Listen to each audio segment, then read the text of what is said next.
Two women sat across from each other in a café where the cheapest bottle of water cost more than a working man's daily wage. One wore a wedding ring that could buy a suburban block. The other wore a shade of lipstick that the boss had personally picked out and paid for just 3 hours earlier. They weren't there to scream, pull hair, or fight over a man who didn't deserve either of them. They were there to discuss the slow, agonizing destruction of Dante Moretti. Dante was the king of an underground empire, a man who owned the city's skyline and its deepest secrets. He was untouchable, cold, and calculated. He owned the clubs, the politicians, and the very silence that followed his name. But Dante had a fatal flaw. He confused possession with power. He married Elena Moretti 7 years ago, not because of love, but because of a contract. She was elegant, educated, and entirely empty inside. Her family's debt vanished the moment she signed her name on the marriage license, but her soul vanished shortly after. She became a ghost in a mansion, expensive, beautiful, and invisible. Then there was Sienna. She was the chaos to Elena's control, a cocktail waitress who didn't flinch when Dante walked into her room. He didn't just want her. He needed her because she was the only thing in his life he couldn't buy with a wire transfer. He kept them in separate worlds, two parallel lines that he swore would never cross. But secrets have a way of seeking the light, and the two worlds were about to collide with enough force to level his empire. The unraveling began with a simple vibration on a marble countertop. Elena was drinking coffee alone in a house built for 12 when the text arrived. It was short, sharp, and anonymous. "We should talk. About him. S." Elena didn't throw her phone. She didn't cry. She stared at the screen for 11 minutes, watching the dust motes dance in the sunlight of her lonely kitchen, then typed one word: "Where?" When they finally met, the tension was thick enough to choke the high-end clientele. Sienna arrived first, her hands trembling as she reapplied her lipstick for the third time. She was tired of being the ghost in the 2 a.m. shadows, the woman Dante prayed in the dark but denied in the light. When Elena walked in, Sienna braced for the impact of a scorned wife's rage. She expected a slap or a public shaming. Instead, Elena sat down with the grace of a queen, ordered a double espresso, and looked Sienna straight in the eyes. "You love him, don't you?" Elena asked. The question wasn't an accusation. It was a postmortem. Sienna nodded, her throat tight. Elena didn't scowl. She offered a smile that was more tragic than a funeral. "So did I. Once," Elena whispered. In that moment, the rivalry died. They realized they weren't competitors for a throne. They were cellmates in different wings of the same prison. They talked for 2 hours, peeling back the layers of Dante's lies until they found the hollow core. Dante didn't love them. He loved the control they represented. Elena was his crown. Sienna was his escape. Neither was his choice because he never had to choose. Until now, they didn't leave the cafe with a plan for fire or blood. They left with a plan for silence. They realized that Dante's power wasn't built on money, but on the reliability of his anchors. If the anchors vanished, the ship would drift into the rocks. The plan was simple: stop performing. Stop being the mirrors that reflected his greatness. They didn't seek revenge. They sought the truth of who Dante was without them. It started with small, surgical strikes against his ego. Elena, the woman who had graced every gala and political fundraiser for 7 years, simply stopped showing up. No explanation was offered. No screaming matches occurred in the foyer. She just wasn't there. At first, Dante didn't notice, consumed by the high-stakes adrenaline of his empire. But then came the mayor's annual dinner. He stood alone in a room full of power players, feeling the phantom weight of the space where his wife should have been.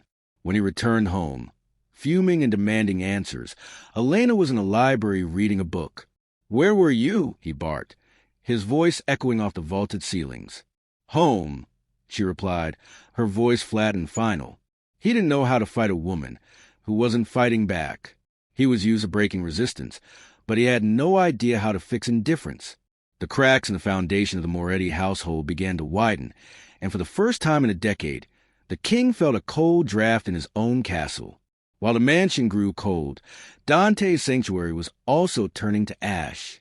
Sienna, his chaos, his secret escape from the rigid world of the Mafia, began to change the rules of the game. For years, she had been the woman who answered the phone at 2 a.m., the one who kept the door unlocked and the lights low. But now, the late-night texts went unanswered. The calls went straight to voicemail.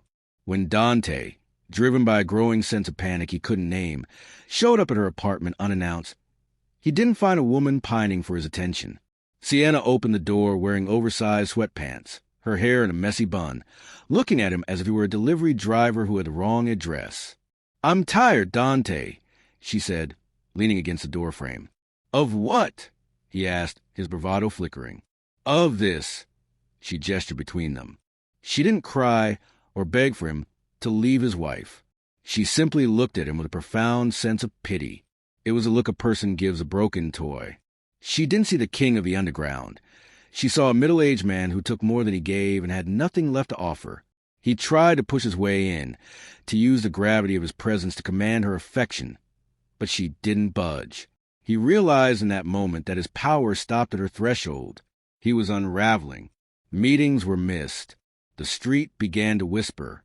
The untouchable Dante Moretti was losing his grip, and the enemy wasn't a rival gang. It was the two women he thought he owned. The unraveling reached its breaking point on a Thursday night that smelled of rain and looming defeat. Dante walked into his penthouse, expecting the comfort of his curated life, only to find the walk-in closet half empty.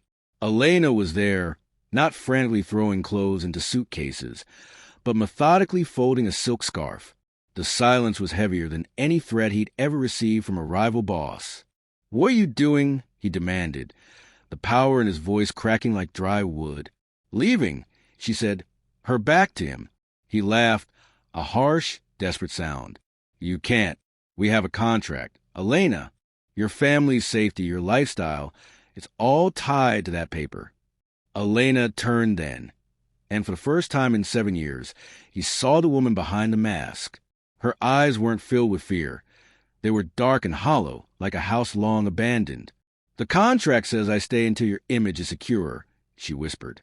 "You're a king, Dante. Everyone believes you're invincible. My job is done." He stepped toward her, reaching for control he always exerted, but she stepped back as if his touch were poison. "I can't keep pretending that being owned is the same thing as being loved," she said. Her voice didn't shake. It was the sound of a final judgment. She walked out past the guards, who didn't dare stop her because she carried the terrifying authority of someone who truly had nothing left to lose. Dante stood in the center of his vast, gilded empire, realizing that a king without a queen isn't a ruler. He's just a target. Desperate and drowning, Dante fled to the only place left, Sienna's doorstep. He broke her door down at 3 a.m., not like a lover, but like a villain in a movie that had long since lost its audience. He wasn't scary anymore. He was broken. "I need you," he choked out, the words tasting like ash. Sienna stood in her narrow hallway, her arms crossed, looking at the most powerful man in the city, as if he were a stranger asking for spare change. "No," she said softly. "You need someone to make you feel less empty. That's not love, Dante. That's a transaction." He begged then, offering her the world, offering to make her the new queen of his hollow castle. "I love you," he pleaded. Sienna smiled, and it was the saddest thing he had ever seen. "You don't even know what that word means. Love isn't a secret phone or a 2 a.m. convenience. It's the thing you were too afraid to try." She closed the door, and the click of the lock sounded like a gunshot. 2 weeks later, they met him one last time at the café on 5th. Side by side, the wife and the mistress sat as allies. They gave him a choice: keep the empire and be alone, or choose one of them fully, without the lies.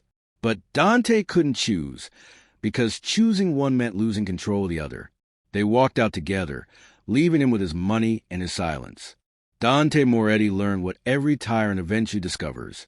You can own the world, but if you can't own your own heart, you'll die in a palace, powerful and completely, devastatingly alone.